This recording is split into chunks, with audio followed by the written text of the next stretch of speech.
mascot na si PRRD guys.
Bakit po kayo nandito sa Supreme Court? Nandito po kami muli para dalhin po namin sa ating kataas-taas na hukuman ang mga nakalap po namin pirma, mga kababayan po natin na humihiling na sana po ay desisyonan na ng ating mga hukom ng aming panghiling na patungkol po sa ating dating Pangulo na Rodrigo Duterte. May dala po kami ng 304,000 na mga pirma. Kanila na po yung total, bago po ba yan o yan po yung total? Hindi po, bago po ito. Dito ka. Kanila na po. Ito po ang aming tagapagsalita. Yan. Kanila na po yung total yung lahat ng nakakalap.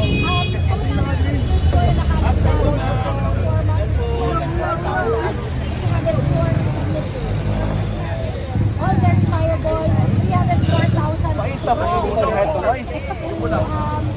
Silang takabotong. The size of the habeas corpus cases. Ay, ba naman ang mic? Duterte siblings. Ilang signature campaign na po yung inaasahan na papasa ni Super Bowl? May mga dumarating, mga dumarating. Mga napagandaan namin, mga signatures na isasubmit namin. Marami pang mga dumarating. So darating po ang pag-deliver namin ito, mag-schedule kami na susunod na submission. Pero sa ngayon, wala pa po. Ma'am, this is the third time ipanawagan ba kayo sa Supreme Court? Yes. 304,000 is 304,000.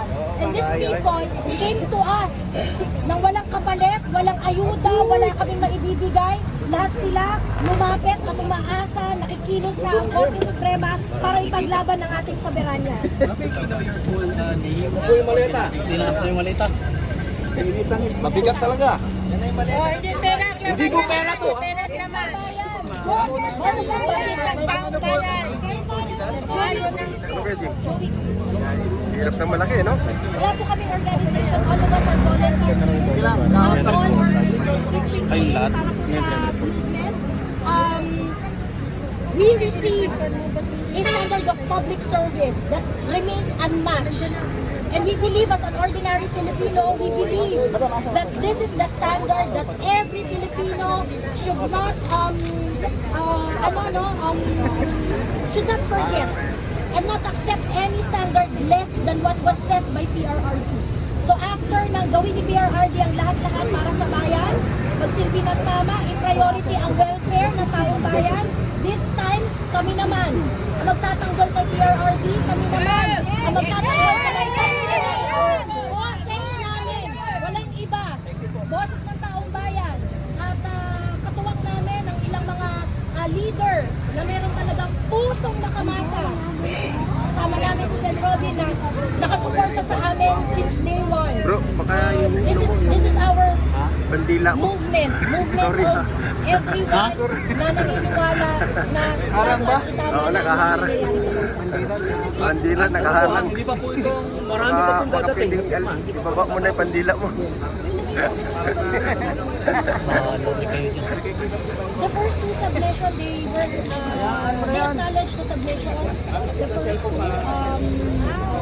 we were informed that they are checking on it. Wala pa kaming na-receive na kahit anong order for communication in writing December. Senator, sa tingin niyo ba yung Supreme Court pakikinggan din kayo soon? Dapat po. Opo, yan naman po ay nakasaad sa batas na. Lahat po ng pinapahil dyan, dapat po nila bigyan ng Hindi naman po kayo natatagalan dun sa pagdesisyon ng Supreme Court. Ay, kaya po tayo gumagawa ng ganito para po makapag-desisyon sila. Maraming salamat po. Thank you. Thank you po. Salamat po. Ako na. Let's go.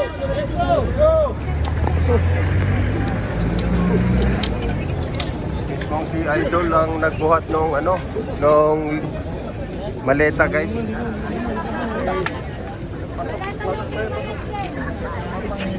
Yun lang.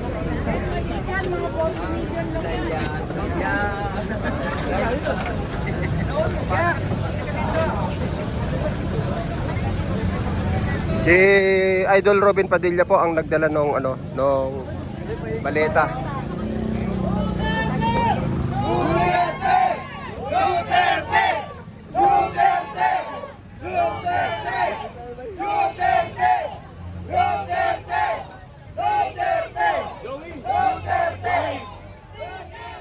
Dalawa lang.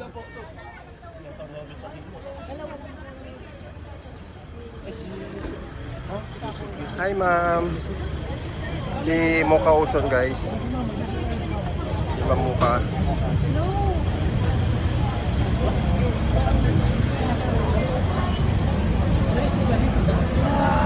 Pagod na si ma'am.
Ayan.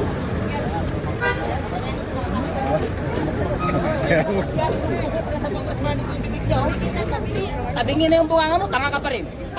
Oh, di ba? Di ba? Palaging may dalang piyatos, panagutin si BP Sara.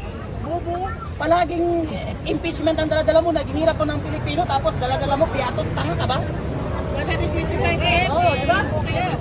Ang daming naghihirap na Pilipino. Di ba? Puro impeachment, pero lahat pala sila, yung 18 Marines, ano yung mga pangalan nila nilabas ng 18 Marines? Diba? Nakakahiya yung mga pagmumukha ninyo. Mga nakabarong na mga buhayaw, mga magdanakaw. Tatat na may impeach si BP Sara dahil takot sila to death, lahat sila bagsak sa kulungan. Laila de Lima, malapit na ang hireya sa'yo. Yes! Diba? Malapit na kayong mabukulan, malapit na kayong makulong, kaya yung mga adik, medyo ano-anong pagsingot dahil pag nagkataon na hindi na